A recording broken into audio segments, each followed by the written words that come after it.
अस्सलाम वालेकुम। मेरा नाम सोबिया अख्तर अली है और मैं काउंसलिंग साइकोलॉजिस्ट हूँ। आज हम नफ्सियाती दबाव के बारे में बात करेंगे।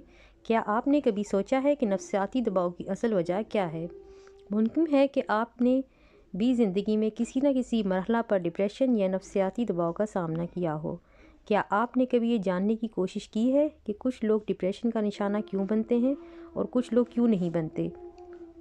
नफ्सियाती दबाव या डिप्रेशन एक इंतहाई पेचीदा बीमारी है। ये बीमारी क्यों होती है कोई नहीं जानता, लेकिन कई ऐसी वजूहात हैं जो डिप्रेशन पर मुतनहज होती हैं।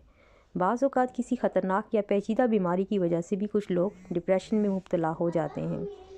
ज़िंदगी में होने वाली तब्दीलियाँ, किसी फैमिली मेम्बर का वफ़ात, अज़वाजी मामलात में मसाइल का सामना और इस तरह की दीगर वजूहात बाज़ औक़ात इस बीमारी की वजह बन जाती हैं।